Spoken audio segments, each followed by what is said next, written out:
my big block there. And I'm just going to use this to sort of attach the bowl to the wheel.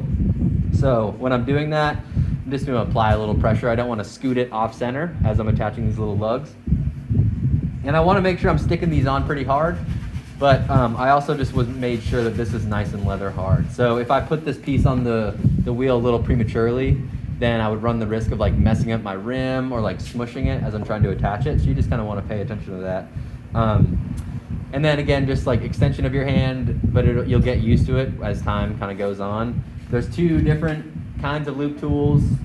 This smaller one has a couple different, like one is angled, one is round. I usually use this larger one, but they both work great. So I'm just gonna hold it, real steady, and I'm just gonna shave off some of this excess weight on the bottom. So it's really kind of sideways to the bottom. Yeah, so really important thing to remember is you just want to kind of like have a sense of how thick your piece is, because you want to make sure you trim enough off, but you don't want to trim through it because that'll inevitably happen every once in a while, and that's kind of a bummer. But hold nice and steady. And you see how these just like real nice like ribbons of clay are coming off? That's what you should see. If it's like flaking off, that probably means it's a little too dry. And if it's real kind of goopy and like gouging into your piece, then you kind of know it's maybe a little too wet. If it's flaking, should you stop? If it's flaking, what you can actually do sometimes is take your sponge that has a bunch of water in it and just kind of try to rehydrate a little bit. Mostly what I would say to the flaking is just kind of do your best, and you can usually trim pieces that are pretty dry, but you wouldn't want to like rely on that. And then just remember like, oh shoot, I should have like put some more plastic on that one or whatever. Also careful with that, and like right now it's not as big of a deal because we're all wearing masks, but you're basically making like aerosol silica, which is terrible for your lungs if you're trimming too dry. So if it starts to be crumbly when you're trimming, use water to make that part wet, trim the wet part, use water, trim the wet part. You don't want to aerosolize silica. That's a really good point.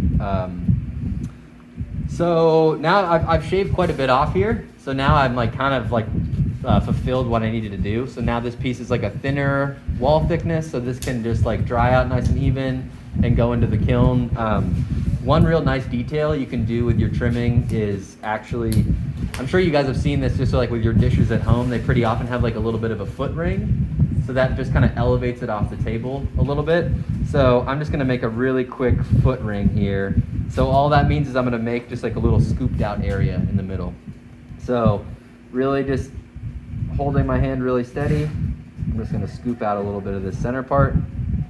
If I wanted to, I could use this more narrow one.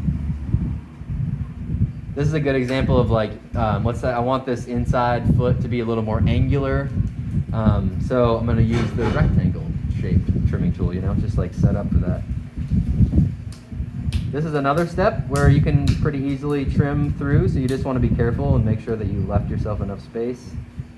I think I'm obsessed with recycling, but can you recycle the leather? The stuff you trim off the bottom? Yeah, you can. So usually what I do with the trimmings is I just let them dry out and then add water to them, and they'll become sort of like a sludgy mess that then you can dry out from there, and then it's just really great workable clay. But like in my own studio, I just making a bunch of bowls, and I just have like 3 5-gallon buckets just like full of trimmings that I'll wait to dry out, and then I'll add water and recycle them. So now we kind of all have a sense, going through those original steps that we talked about last week, a little bit of a refresher.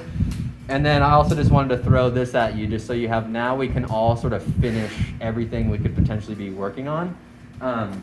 Again, like obviously that is really super straightforward. Just the thumbing the bottom, just to not make that bottom edge sharp is really easy.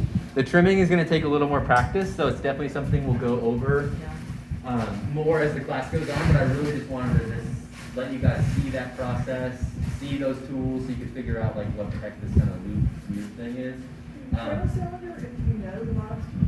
Totally, so same principles apply. Like this much?